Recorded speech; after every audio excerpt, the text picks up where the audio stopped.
Bonjour à tous et à toutes, c'est Boroniste et on se retrouve aujourd'hui pour un second épisode sur notre apprentissage sur la création des jeux vidéo avec RPG Maker VX Ace. Et aujourd'hui le programme c'est qu'on va créer notre première carte et qu'on va découvrir beaucoup plus de possibilités. Donc pour créer une carte, tout d'abord vous cliquez droit sur village de montagne, ou si vous voulez la supprimer vous cliquez sur Supr. Je vais la supprimer moi. Hop, vous avez cette map, vous pouvez aussi la supprimer si vous voulez. Vous cliquez droit dans le blanc et vous cliquez sur nouvelle carte ou sur insert. Donc là vous allez rentrer votre nom de carte. Donc je vais l'appeler première carte. Première carte. Putain. Hop, nom affiché, on va pas mettre de nom affiché. Donc les tilsets, si vous vous souvenez, c'est le décor ici. Et on veut un décor, on va dire, pas celui-là qui est de l'extérieur, on va faire un décor extérieur. Donc, cliquez sur extérieur.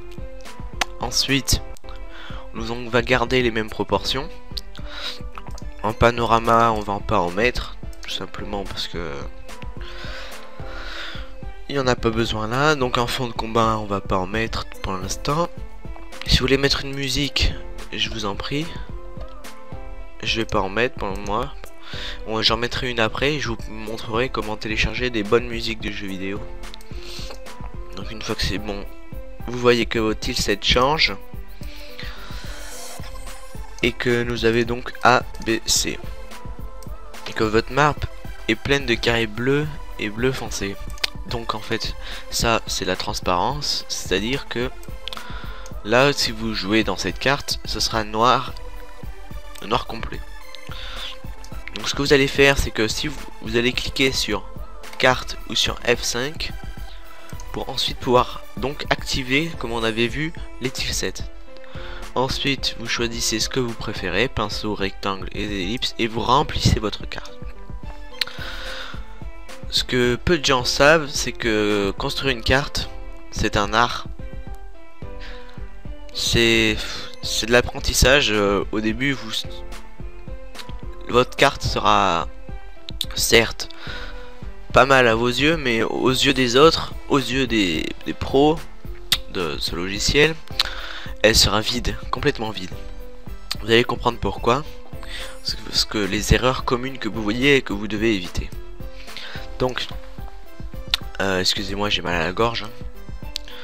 Donc, pour notre première carte, je vous laisse la possibilité de créer tout ce que vous voulez. Donc, on va s'inspirer d'une map de forêt. Si vous voulez, je vous conseille de regarder un peu mes exemples. Map. Donc là, vous voyez que là, je fais un petit chemin grâce à Styles.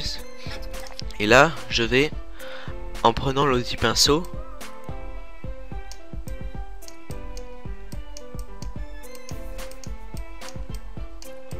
barbouiller ma carte de hautes herbes.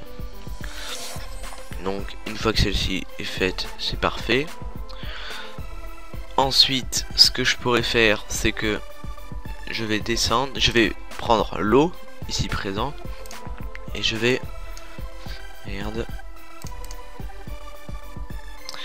je vais prendre l'eau ici présente et je vais faire de l'eau en fait. Une sorte de petite mare à travers la forêt.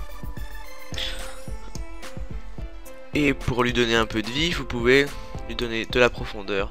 Ça je vous conseille pas parce que c'est pas très joli. Vous pouvez lui donner des nénuphars. Hop, hop, hop. Et quitte à lui mettre des hautes herbes, vous pouvez aussi.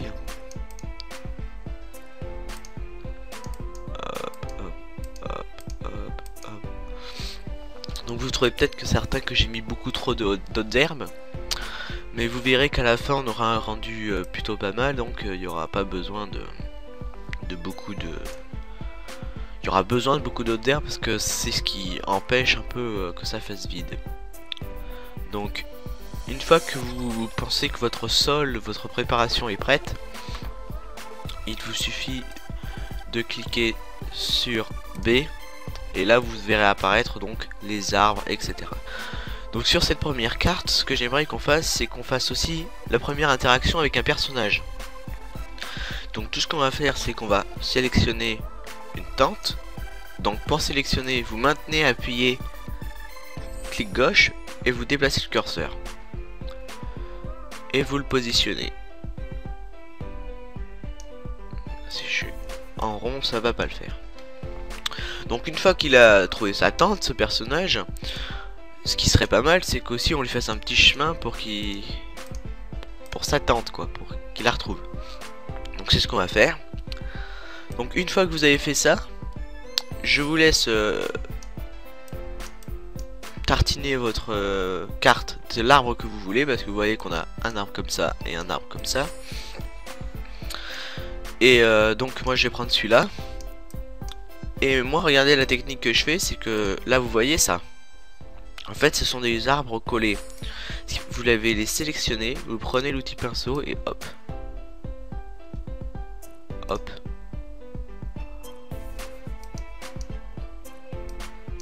Hop.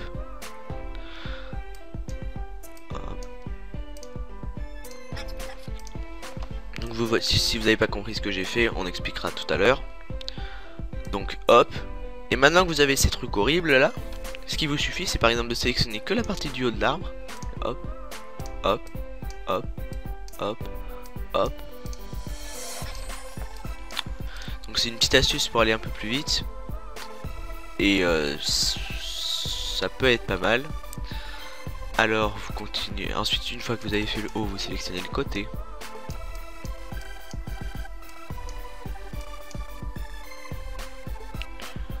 On a un problème avec ces arbres là. Ensuite le bas. Et puis ils empiètent sur le chemin, donc ça, c'est des choses toutes bêtes qui peuvent perturber le joueur. Hein.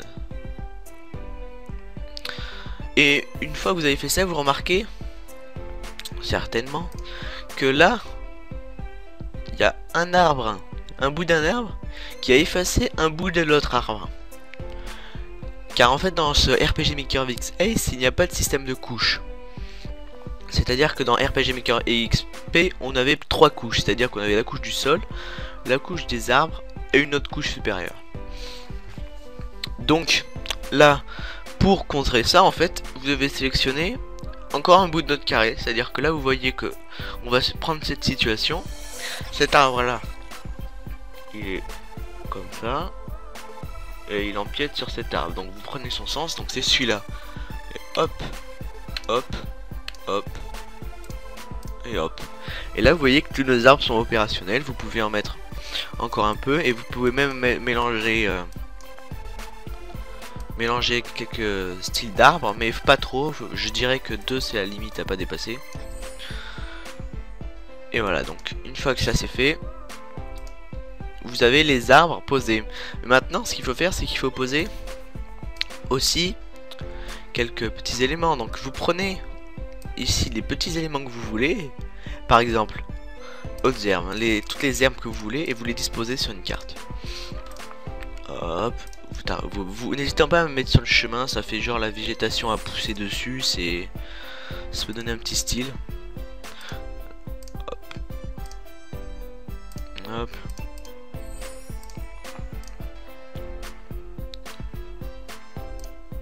On va mettre un peu de couleur avec des fleurs.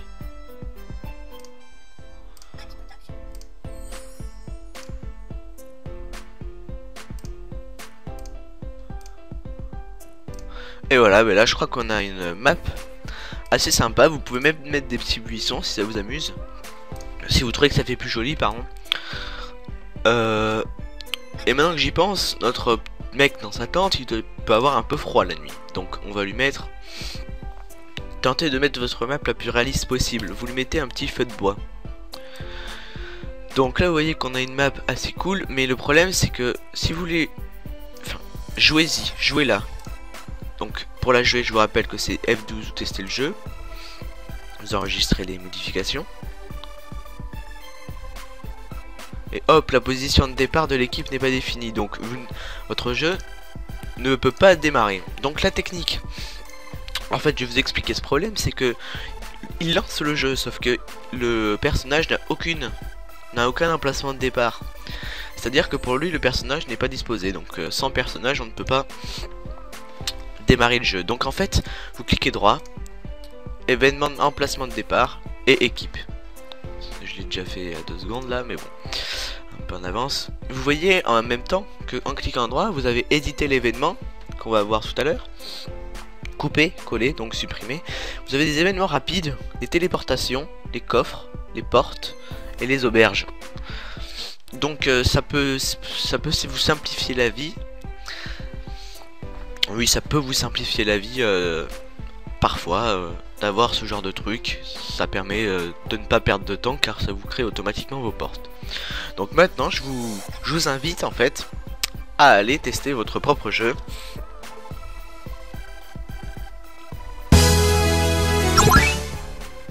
Donc pour certains, peut-être que ma map sera un peu trop remplie. Mais à mes yeux, non, elle est presque parfaite, hein, cette map. Il lui manque juste un peu de vie. Et c'est ce qu'on va rajouter tout de suite. Alors, on ferme ça. Et on va créer donc notre petit bonhomme qui vit dans cette petite tente. Donc là, il y aura un petit problème pour l'atteindre. Donc on va le mettre ici. Vous cliquez droit et vous faites nouvel événement. Alors vérifiez bien sûr que vous avez sélectionné le truc événement. Donc cette fenêtre s'ouvre. Alors cette fenêtre, ce sera votre ami le plus fréquent dans la création de votre jeu vidéo. Et on va regarder ça attentivement. Donc le nom de votre événement. Alors certaines fois vous n'êtes pas obligé de mettre des noms, mais ça vous permet de vous retrouver plus facilement après. Donc on va l'appeler par exemple campeur. On voit qu'on peut créer une nouvelle page. Donc la nouvelle page, nous on a la page 1. Copier une page, coller une page, supprimer une page et vider une page. Ensuite on voit les conditions. Donc qu'est-ce que ça veut dire les conditions? C'est qu'en fait, si les conditions que vous avez cochées ici ne sont pas actives, cette page ne s'activera pas. C'est-à-dire que par exemple, si vous descendez tout en bas, vous pouvez choisir cocher sur le héros. Et vous faites que si le héros, par exemple, Rick, n'est pas dans l'équipe, alors la page ne se lancera pas. C'est-à-dire que vous pouvez faire des dialogues spécifiques à vos héros par exemple. C'est-à-dire que si le héros Rick est là, le mec lui dira salut Rick. Ensuite vous pouvez faire en sorte que il y a des objets, c'est-à-dire que ça peut vous servir pour les quêtes et tout. On verra ça après, ainsi que la gestion des objets. Ensuite les interrupteurs locaux, on le verra, ainsi que les variables, ainsi que les interrupteurs normaux. Donc ensuite on tame ici sur notre apparence. Donc là vous voyez on retombe sur notre carré bleu et bleu foncé. Donc qu'on avait sur notre map pardon. Et donc vous double cliquez dessus. Et ça va vous ouvrir en fait le gestionnaire de ressources que vous avez rentré sur gestionnaire de ressources que vous avez rentré sur dans le dossier de votre jeu pardon. Je cherchais le mot. Et on apprendra tout à l'heure à rentrer de vos propres ressources et à en créer grâce au générateur de personnages. Donc vous choisissez une tête. Donc vous voyez qu'il a plusieurs positions. Chaque héros a une position. Chaque personnage a 4 positions, c'est-à-dire de face, de gauche, merde, de droite et de dos. Mais pour chaque position, il a encore 3 positions, c'est-à-dire qu'il avance. C'est ce qui donne des petites animations quand il marche. Donc vous lui donnez la tête que vous voulez qu'il ait à votre petit personnage. Par exemple moi faut que ce soit cohérent bien sûr. On va pas trouver par exemple un roi en plein, je sais pas, en pleine forêt, ça fait un peu bizarre quoi. Faudrait vraiment, lui il a une tête de campeur. Non, lui il a vraiment une tête de campeur. Alors on va le mettre ici. Donc vous voyez que son image apparaît ici. Et que le déplacement, alors les déplacements, vous voyez qu'il y a plusieurs types. Alors les déplacements là il ne bougera pas quand le jeu se lancera, mais vous pouvez faire en sorte que le jeu bougera, que le personnage bougera, c'est-à-dire qu'il se baladera aléatoirement dans la carte sans aucune indication que vous lui donnerez. Donc dans les villes, c'est bien, pour les monstres aussi c'est bien. Vous pouvez faire en sorte par exemple qu'il peut suivre le héros, c'est-à-dire qu'il vous suivra tout le temps à la trace. Et vous pouvez faire personnaliser, c'est-à-dire que vous lui dictez un chemin à faire. Pour l'instant c'est le moins utile je pense. Donc trajectoire qui se développera quand on aura choisi personnaliser. Pardon. Donc ensuite on tombe sur notre vitesse et sur notre fréquence. Donc là en fait vous pouvez choisir la vitesse à laquelle il ira et à la fréquence à laquelle il avancera. C'est-à-dire qu'il pourrait très facilement avancer, avoir une très forte fréquence, c'est-à-dire qu'il bougera souvent, mais il peut bouger très lentement. Bon, on va garder les premiers trucs au début, même je crois que je vais mettre un peu basse. De toute façon, non, il va pas bouger. Parce que là, il nous bloquerait un peu le chemin si on regarde bien s'il bouge. Donc ce qu'on va faire, c'est que on va le laisser comme ça. Et je viens de penser à un truc, on va double-cliquer ici. Et il y a... que je le retrouve. Voilà, ici, vous voyez qu'il y a les héros en fait. Enfin, les personnages qui sont en des positions étranges. Par exemple, certains pour dormir, etc. Et donc, on va prendre notre personnage.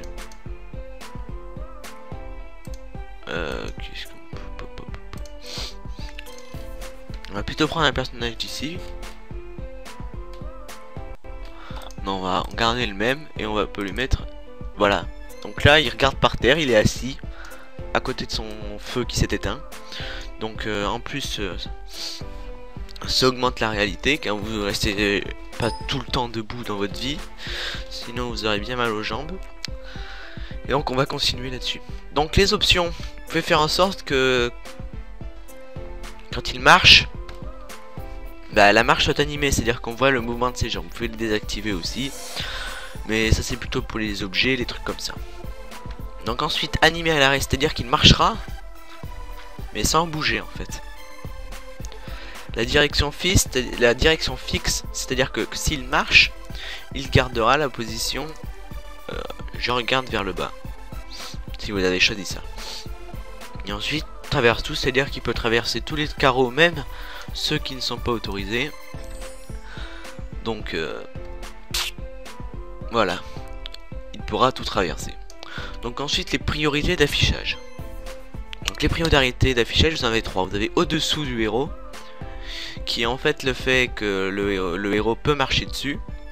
Ensuite vous avez le même niveau que le héros, c'est-à-dire que le héros va se cogner dessus. Et au-dessus du héros, c'est-à-dire que le héros va passer en dessous, c'est-à-dire que lui va passer sur notre héros. Donc à l'intérieur, vous allez pouvoir me dire de choisir ça.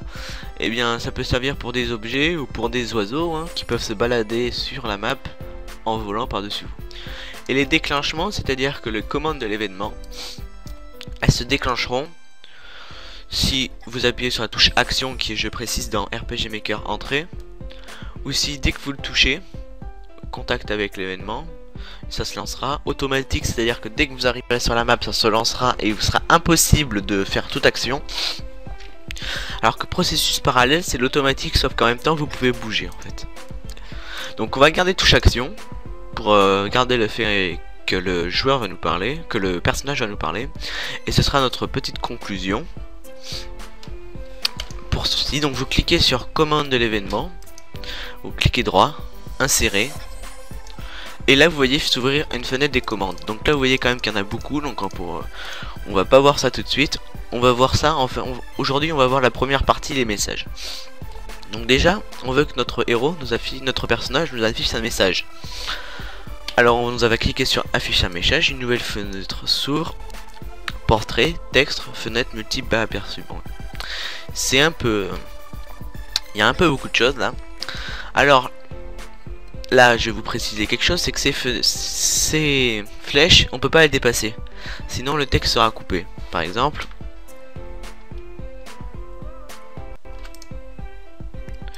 enfin, à partir de là, on va mettre que des A.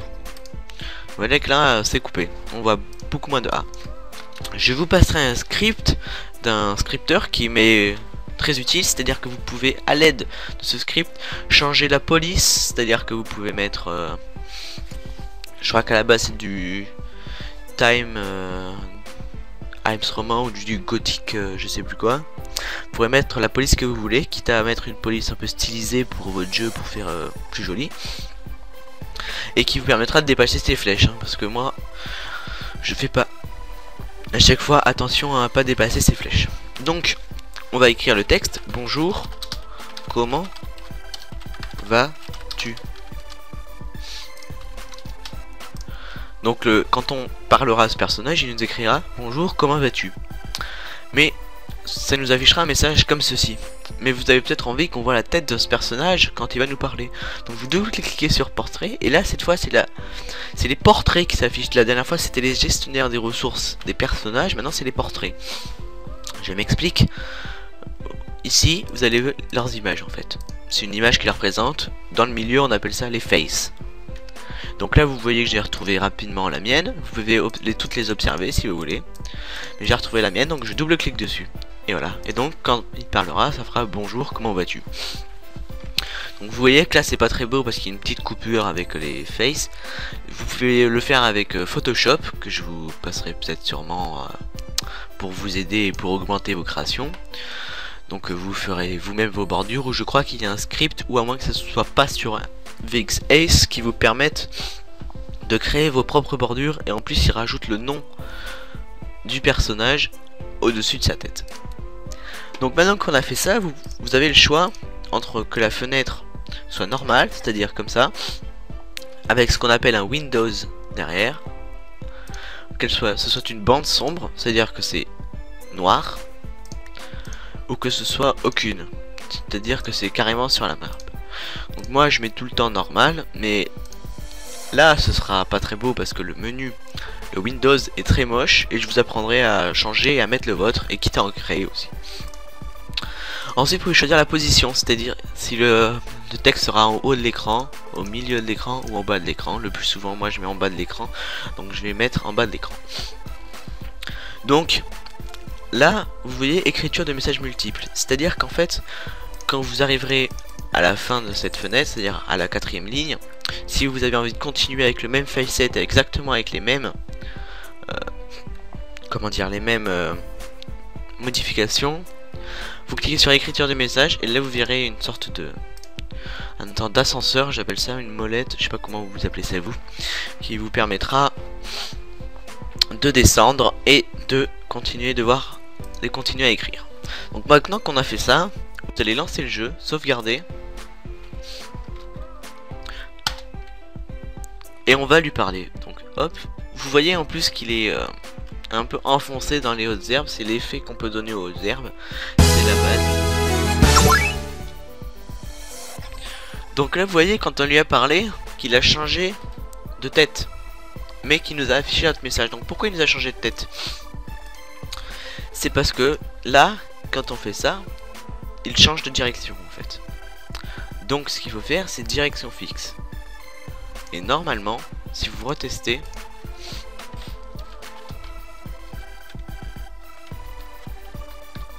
bonjour, comment vas-tu? Voyez. Donc direction fixe, ça ne s'utilise pas à chaque fois que vous voyez envoyer un message. Ça s'utilise parce que là vous voyez qu'il y a plusieurs personnages sur la même ligne, c'est pas très pratique, hein. C'est peut-être pas la chose la plus facile pour commencer, mais c'était pour vous donner un aperçu de ce qu'on pouvait faire avec les ressources de base. Donc ensuite, on va passer aux autres fonctions du mode message. Quoique on va pas avoir entré un nom, ces deux là, c'est en fait les trois derrière. On va finir avec afficher un choix, car sinon on manquera de temps et vous serez perdu en un épisode d'avoir vu autant de choses. Donc là en fait vous insérez un choix, et j'ai une petite astuce, c'est que si vous voulez en fait que votre personnage choisisse un choix, en fait que vous voyez que votre personnage choisisse et que vous choisissez, je vais trop comment m'expliquer, vous allez bien comprendre en le voyant. Donc je vais choisir une image et je ne vais rien dire important, ou sinon si je vais marquer que dire, que faire. Vous insérez à la suite un choix et vous marquez dire que ça va, dire que ça ne va pas, ne pas répondre. Donc là vous voyez qu'on est entré dans le menu des choix, et donc vous avez 4 choix qui vont être proposés. Et si vous annulez la fenêtre des choix, faut dire que le choix d'office qui sera entré, donc là ce serait le 3 puisque c'est ne pas répondre. Donc ensuite que vous avez ça, vous avez regardé que ça s'est ouvert à une sorte de plein de petites conditions. Donc dire si ça va, alors le personnage vous dira tant mieux alors. Si vous voulez pas vous embêter à chaque fois à chercher l'image, vous faites CTRL-C et vous faites CTRL-V.